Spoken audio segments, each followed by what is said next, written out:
Hello students, welcome back to our YouTube channel Agriculture Side. Today we discuss sorghum cultivation and practices.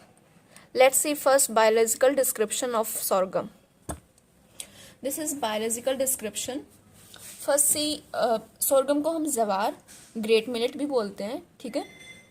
sorghum का जो botanical name है वो है sorghum bicolor, ठीक है। Family है पोएसी और ग्रामीनी। अगर हम क्रोमोसोम नंबर की बात करें sorghum की, वो है 20, क्रोमोसोम नंबर है 2n, ठीक है। अगर हम ओरिजिन की बात करें वो है अफ्रीका, ठीक है।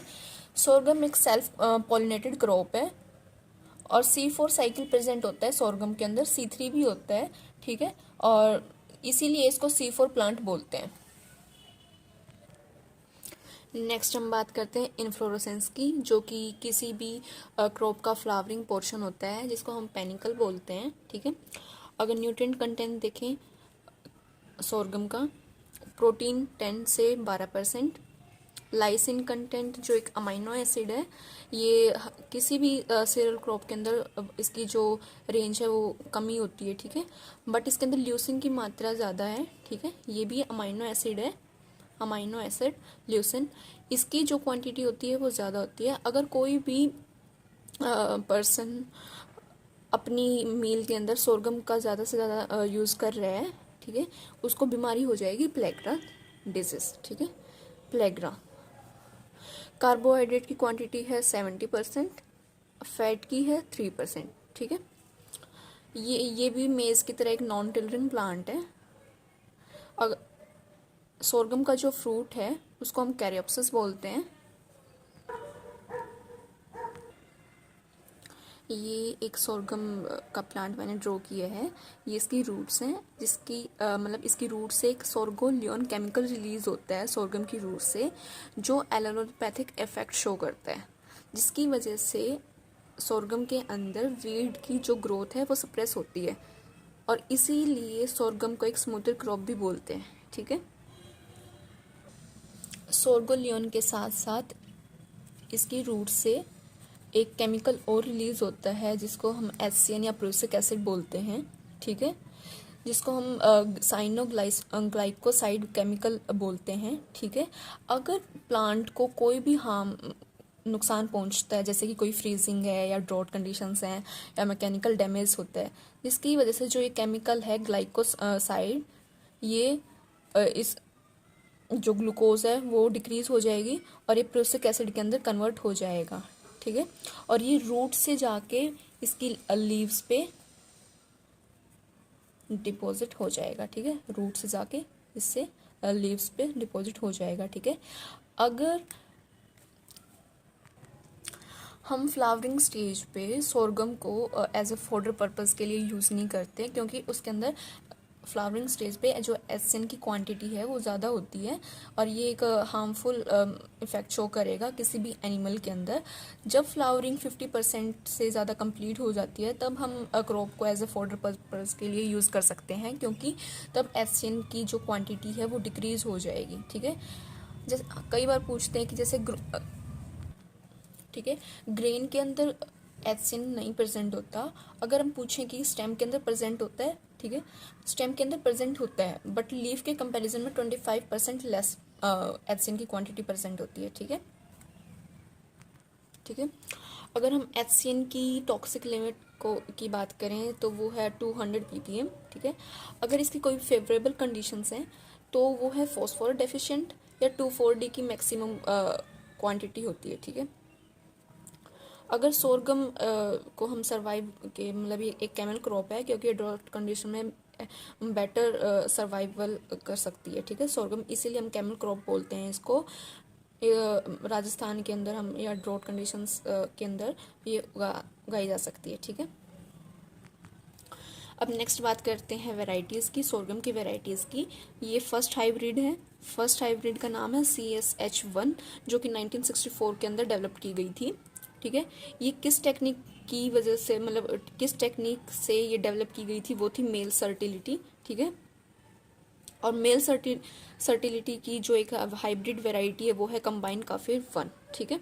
ये sorghum की मेल फर्टिलिटी से डेवलप हुई हाइब्रिड वैरायटी है कंबाइन काफिर 1।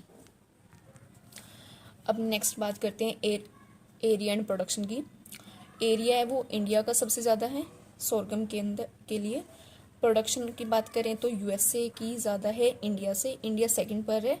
और प्रोडक्टिविटी की बात करें तो अर्जेंटीना, ठीक है, प्रोडक्टिविटी सबसे ज़्यादा किसकी है, अर्जेंटीना की, ठीक है। अब नेक्स्ट बात करते हैं क्लाइमेट की, ठीक है। जो सोरगम है वो एक खरीफ का रोप है। इसको उगाने के लिए वार्म क्लाइमेट की ज़रूरत होती है, ठीक है। हाई टेम्परेचर टॉलरेंट क्रॉप है। ऑप्टिमम टेम्परेचर है जो ग्रो करने के लिए वो है 26 से 30 डिग्री सेल्सियस, ठीक है। अगर सॉइल की बात करें वो है क्ले लॉम सॉइल। और पीएच की बात करें वो है 6 से 8.5। ये अल्कलाइन सॉइल रेजिस्टेंट भी है, ठीक है। अब नेक्स्ट बात करते हैं एग्रोनॉमिक प्रैक्टिसेस की। ये सबसे ज़्यादा इम्पोर्टेंट होती है। सबसे पहले हम करेंगे लैंड की प्रिपरेशन। किसी भी क्रॉप को उगाने के लिए लैंड प्रिपरेशन की तो जरूरत होती है। उसके लिए सबसे ज़्यादा ज़रूरी है फर्स्ट एक डीप प्लोइंग। वो किससे करेंगे, एमबी प्लाउ से कर देंगे, ठीक है। 2 से 3 हैरोइंग की जरूरत होती है और प्लैंकिंग करेंगे। प्लैंकिंग की क्यों जरूरत होती है, लेवलिंग करने के लिए, ठीक है। सबसे ज़्यादा फिर से इम्पोर्टेंट है सीड रेट, ठीक है। सीड रेट सबसे ज़्यादा इम्पोर्टेंट है सोरगम के अंदर। ये है 12 से 15 केजी पर हेक्टेयर, ठीक है। अगर हम किसी भी ग्रेन पर्पज से यूज़ कर रहे हैं सोरगम को, अगर किसी फोडर पर्पज के लिए यूज़ कर रहे हैं तो उसके लिए सीड रेट की जो रिक्वायरमेंट है वो है 40 से 50 केजी पर हेक्टेयर, ठीक है। इसके बाद बात करते हैं प्लांट पॉपुलेशन की, ठीक है। 1,50,000 प्लांट पर हेक्टेयर रिक्वायरमेंट होती है, ठीक है। उसके बाद सोइंग है, ठीक है।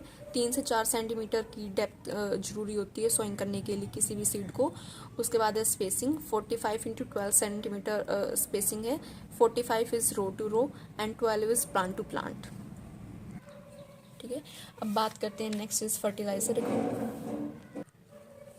Fertiliser requirement NPK 100:50:40 kg per hectare requirement होती है फर्टिलाइजर की सोरगम के अंदर, ठीक है। अब नेक्स्ट बात करते हैं सोरगम सिकनेस की या फिर सोरगम इफेक्ट की, ठीक है। ये सबसे ज़्यादा इम्पोर्टेंट है। अगर हार्वेस्टिंग के टाइम पे हम रूट पोर्शन या उसको स्टबल बोलते हैं, ठीक है, उसके अंदर कार्बन नाइट्रोजन रेशो मैक्सिमम होती है उस टाइम पर, और उसको डिकम्पोज करने में मतलब स्लोली डिकम्पोज होता है। इसकी वजह से नाइट्रोजन ब्लॉक हो जाती है। और किसी भी सक्सीडिंग क्रॉप के लिए फिर हमें 25 केजी नाइट्रोजन एक्स्ट्रा डालनी पड़ती है, ठीक है, क्योंकि उसके बाद उसके अंदर नाइट्रोजन की डेफिशिएंसी ना हो जाए। अब नेक्स्ट बात करते हैं वीड मैनेजमेंट की। एट्राजिन हम यूज़ करते हैं 0.5 से 1 केजी, ठीक है, पर हेक्टेयर। नेक्स्ट बात करते हैं इरिगेशन की। हम इसको मेनली रेनफेड कंडीशंस के अंदर ग्रो करते हैं, ठीक है।